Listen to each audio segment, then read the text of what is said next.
What's up, everybody? It's your boy Showtimedr. So, it's funny, I started doing the research for this character, and then I was like, wait a second, I have this character. So I'd have to go to all the damn websites just to convey the skills. Now, one note before I get into Chris here, I don't have my Chris where I want her right now. She's on my short list, though. My choice was upgrade her or upgrade Leiden, so obviously Leiden. But I'm going to show you about this character. She's on my short list to upgrade. She's actually pretty freaking cool. So, number one thing to know about Chris is... my aunt's texting me. Anyways. Alright, so we'll go over her passive right here. So, damage deal increases by 12%. After taking action, dispels one debuff from 2 allies within a block. And adds 1 random buff. Now... real quick, when you get her, I think it starts at 10%, and it's debuff 1 ally, or excuse me, 1 debuff from 1 ally within a block. Eventually, when you upgrade this, I think damage still goes to 20 to 25%. Forget exactly which one, but the debuff becomes 1 debuff from 4 allies within, I believe it's 2 blocks. Let me just double check that to make sure. Damage deal increases by 20%. After attacking, dispels 1 debuff from 4 allies within 2 blocks and adds 1 random buff, so... that's how your passive's always going to be. So, for those who don't know, Chris is a part of the Princess faction. Which obviously I don't have the top princesses, so, well, most of them, so that kind of blows. And then she's also part of Legion, which is actually pretty powerful. That's actually what I'm going to be running her with. And then Protagonist, which most people don't do. So, let's get into her skills right now. But real quick, Chris is a hybrid unit that has a lot of utility, Dispel, and she also throws out a lot of heals, which is really good. So, get into her class here real quick. Alright, so, when you start with Chris, you're going to have Battle Angel. First skill you're going to get. When actively attacking, damage increases by 15%. After battle, restores HP of the ally with the least HP 2 times the caster's intelligence. This is very core on pretty much everything she can do in most cases. I'll show you some of the extra builds you can consider. But this is definitely one of them. Every time she attacks, not only is damage increased, but she restores ally HP based off her intelligence. Super strong ability, especially for her first ability. Now, I'm going to show you the Saintess Valkyrie build. There's also a good argument for the Bishop Princess build, and then we'll go over what Priest can do, but... so right now... oh, my bad, that was the Saintess skill. Okay, let me go back. First skill you're actually going to get is Strengthen.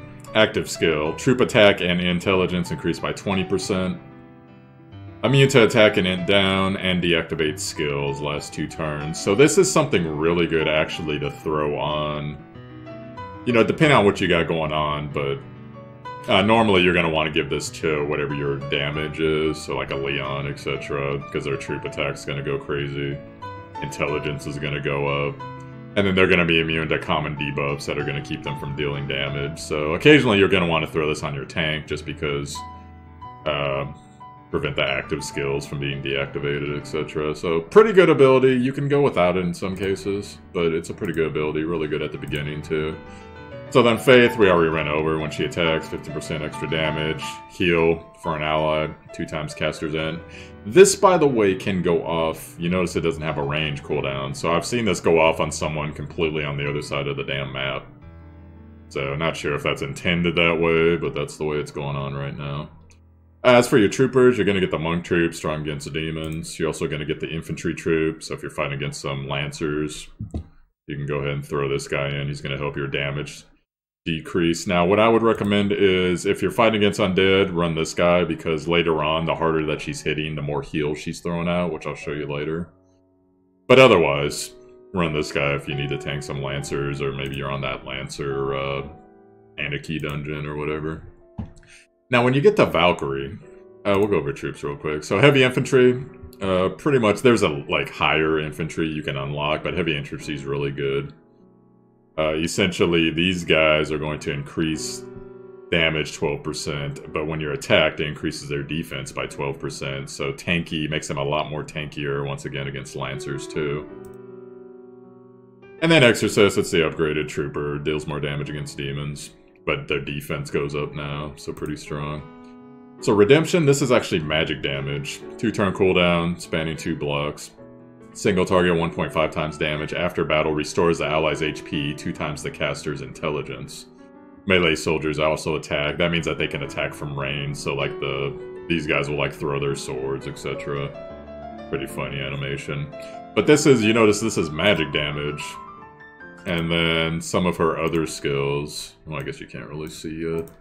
We'll get into it. She's doing physical damage with her melee attacks. So, basic attacks, basically. So, Retribution, right here, magic defense. Or magic damage, rather. Deals a 0.3 AoE damage to all enemies within 2 blocks and dispels 2 buffs. This is gonna kind of start her other function, which is buffer/debuffer. So what you get with Chris, you get someone that can hit really hard, especially against demons, buff, debuff, and then also throw out heals like crazy, depending on what she's doing. So that's the basic Valkyrie tree. So this kind of makes her like a combat healer. She runs around essentially almost like an infantry unit without the infantry bonuses and weaknesses. Wrecks undead completely, but as she's hitting, it's taking multiples of her intelligence in this tree, and it's throwing them out in heals. And then also with her passive, it's throwing out random, it's dispelling random buffs and buffing a random buff as well for party members. Or dispelling a random debuff, rather, my bad. Alright, so let's go into Bishop here. So Bishop is actually going to turn her into your traditional healer. And this was recently expanded upon with the, I think it was 2 patches ago, might have been the last patch. But so what you're going to get with this troop, you're going to get the Inquisitors, which is the basic troop for most of the healer casters. They deal magic damage, but they also increase healing effects. So you can actually run these guys with you, although I wouldn't recommend it in most cases unless you really need some range damage. But you can run these guys with her in her melee form, and then they'll give her extra magic damage and heal effects. Kind of a double bonus here, it's pretty cool. But, oh my bad, they give her bonus healing effects. They deal magic damage, is what I mean to say. But, well, I'll show you guys later before I get to that. And then the Elf Trooper, which, you know, if you're fighting against flyers, maybe, but otherwise, nah. So you get magic defense support as her first skill. After taking that action, magic defense of 1 nearby ally is increased by 20%. This could go really good with Luna, by the way, for those wondering. And it also makes them immune to stun, cannot receive buffs, and mobility down. So just a really good overall utility buff there, because you're blocking the ability to not receive buffs, to have your buffs block, rather, the debuff. You're immune to stun, and your mobility's down. Stun is actually one of Chris's major weaknesses, because if she's not doing damage, she's not throwing out her buffs and her debuffs. And we'll get to the debuffs later. That's actually has to do with gear. And then she's also not preventing, or excuse me, healing as well as doing damage. So we're going to go down here. So this is where you're actually going to get Dispel. Now check this out. Active skill dispels up to 3 debuffs of allies within range. Restores HP 1.5 times. For those of you guys that know Chopstick, I was talking with him about this skill. He said, dude, this skill has saved my butt so many times in some of the later maps because he just had to get a bunch of debuffs off him real quick because he got hit with, you know, one of the big AoE casters or a dragon debuff or etc. So if you can dispel 3 debuffs. And not only that, but it also restores HP 1.5 times, Hero's Intelligence. Just a super good skill heal. You could even consider running this on her when she's in her middle tree. Once you get her built up enough, etc. And then you also get Mass Attack. So you get one huge debuff remover in 2 blocks, and you get one huge buff. So active skill, attack intelligence, multiple troops 20%, immune to attack and intelligence down, deactivate active skills. I have seen people tell me, they're like, well, why would I get this? Because I have faction buff. Well, yeah, but faction buff isn't giving you these immunities, and sometimes you're just going to need these immunities, guys, with attack and int down, deactivate active skills. So if either of those go off on your team and you end up dying because of it, that's GG. So always consider that. But yeah, in most cases, you're going to take faction buff over this, or like mass defense, etc. It just depends what's going on the map. Just always have that map awareness. And then the troopers, just the upgrade, you know. A little bit extra defense for the bishops, and then these troops are going to hit a little bit harder in the mountains and the woods. So, anti-flyer unit. So lastly, we'll go over her priest. Oh, actually, I should go over. If you're going that route, if you're going to go this, and you want her to become kind of a pseudo-healer, she's still more of a buffer, debuffer, but kind of a pseudo-healer. Before you get faction buff, definitely recommend running these two if you happen to get down here. But most of the time when you get down here, you're going to have faction buff. So in that case, you're going to have your initial skill, which is going to be a strengthen. Run this for your DPS.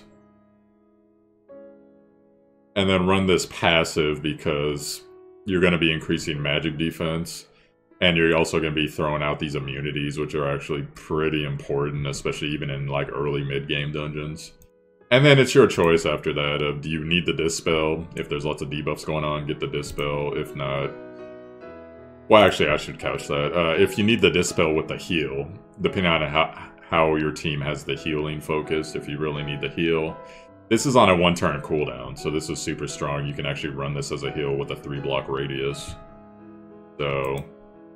But then otherwise, if you got your heals covered, you don't need it for whatever reason, then go ahead and just get mass attack. Just roll mass attack out.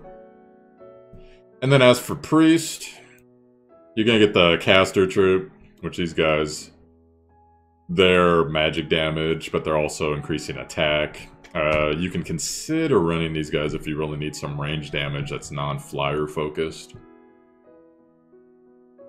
And then you get your lancers. Literally only run these guys if there's cavalry on the map. I know people love when I say that. Mass protect. Yeah, she gets another mass skill. The defense of multiple troops, 20%. Immune to defense, magic defense down, cannot be healed. It kind of covers the other aspect of mass attack, etc. So you can actually, what's funny with Chris is, you can't actually just choose to run her as a big AoE focus. And then, but then the problem is, she has to actively deal damage for her, go back to it here, for this crap to go off. So, it kind of, she's meant to be played as the, her middle tree, unfortunately, with the way that present works, but it's just the reality of the class. Now, as far as, stats, Chris is actually a monster. Arguably, you could say every stat is important on her. Arguably.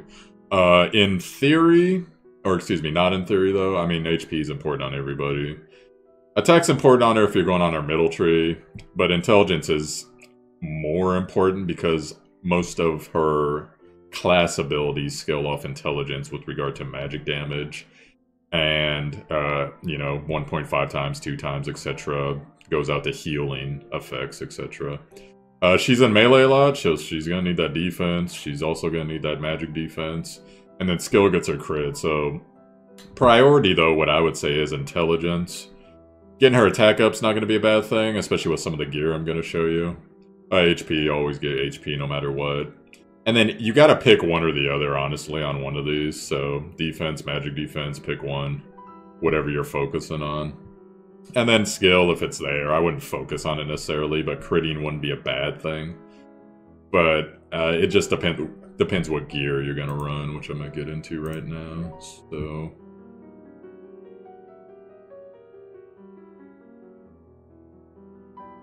pull this up. Alright, so Chris gear. I am going to show you everything, actually, so this might actually take a little bit, but let's get into it. So, number 1, the Aestroth. When battling enemies afflicted by debuffs, you know. Intelligence increased by 3%. When initiating combat, 15% chance to stun the enemy after battle, so all that should speak for itself.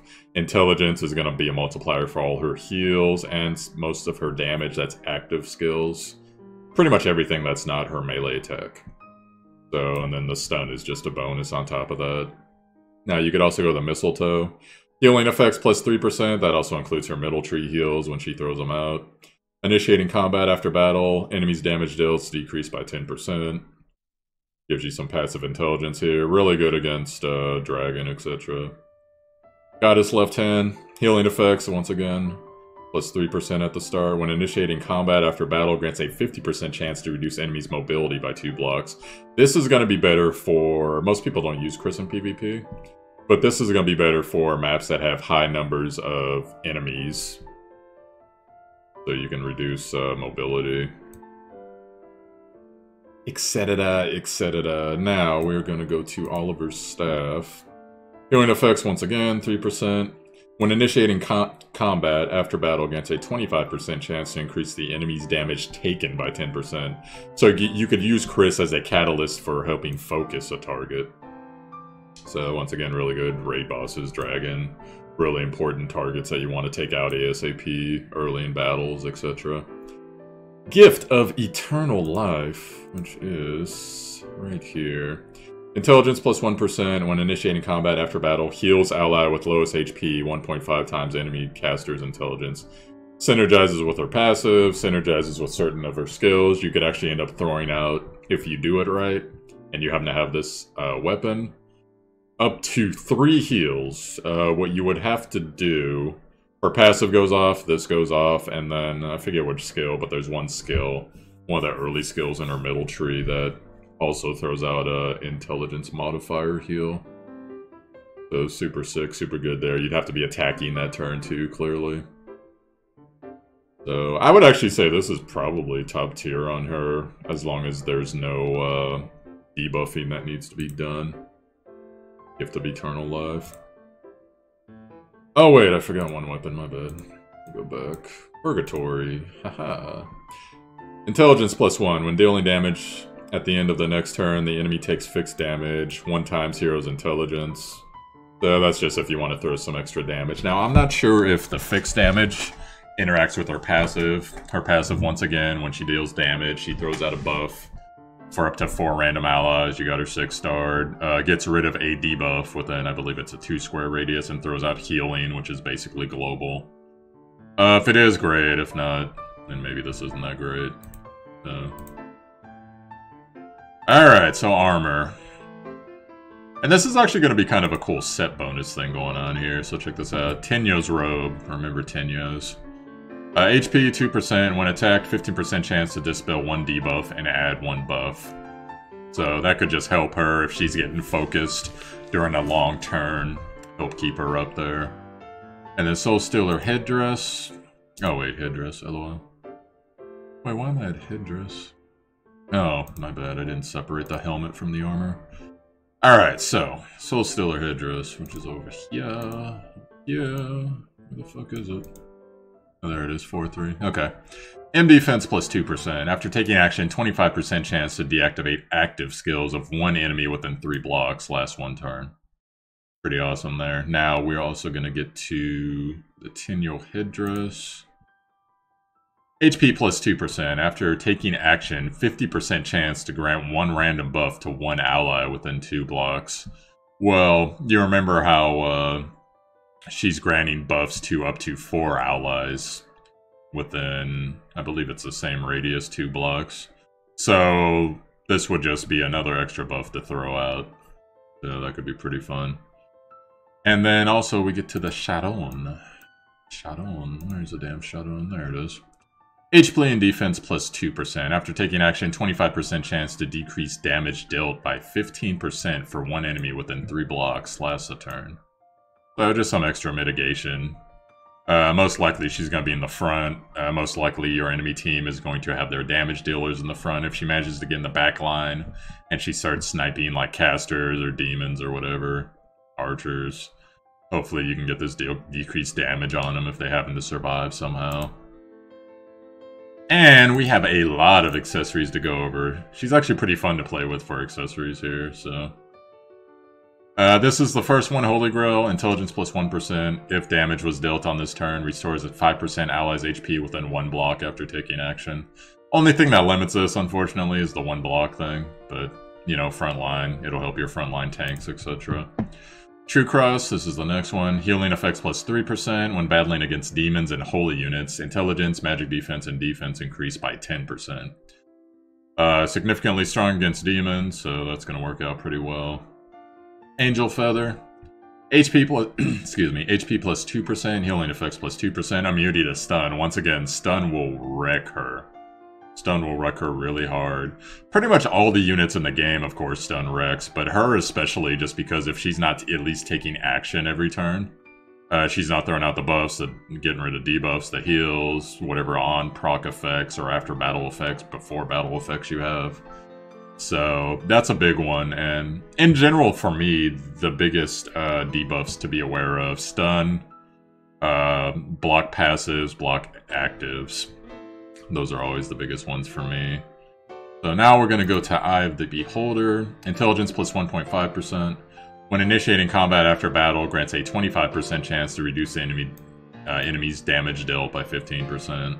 You know, shouldn't have to explain that to you guys. Judge Talisman. So this one is actually meant to be an attack, because you see attack's the main stat, but when battling against holy units, attack is increased by an extra 4%. So this could be your holy unit record art accessory, if you choose to use it. Next we're going to go to the Holy Ring.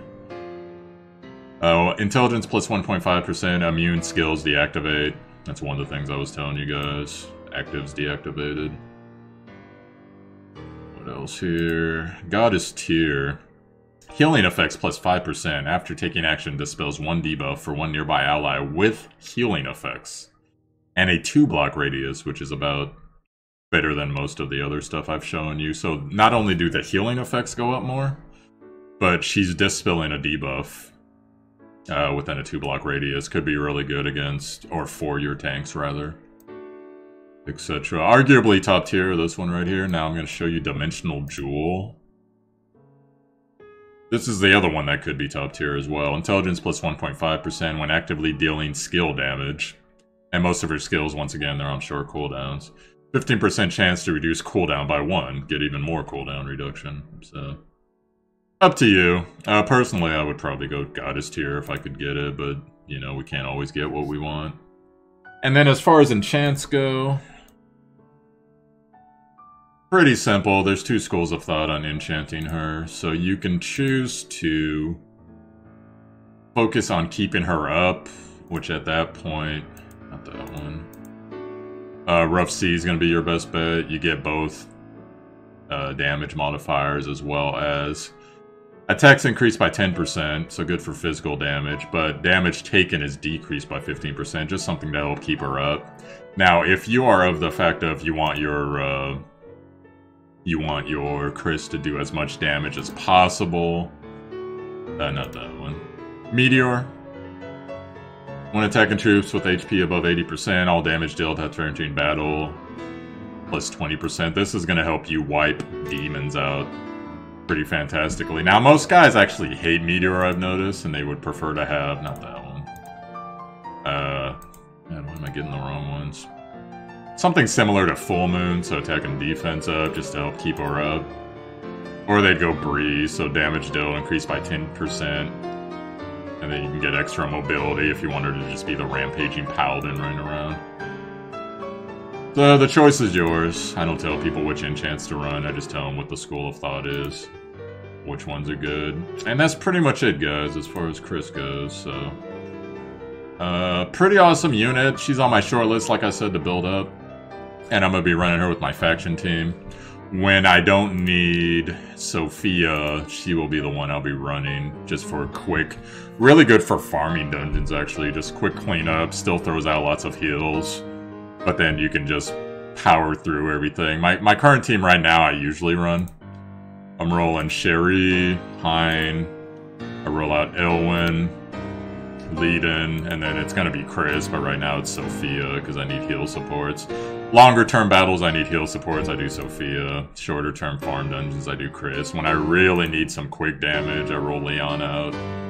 It's just, unfortunately, he's not the faction that I'm rocking right now, so... And then your results may vary with the other heroes here. And that's pretty much it, guys. So if you got a Chris, man, love her, because she's freaking awesome. She's actually Especially with her buff that they just gave her. She's one of the better units in the game, I would say. As far as getting stuff done, just all the craziness she's doing. Like a freaking Energizer Bunny on freaking steroids. But alright guys, so that's gonna be it for me. So, you haven't seen me before, yo, my name's Showtimedr, Showtimedr, you found my YouTube. Hit like and subscribe if you enjoyed the content. Check the title info, there's a link to the Discord as well as the Twitch. You know, y'all should know what those are both by now. And that's it for me, so I will catch you guys again. Have a great day, good luck on your farming, peace.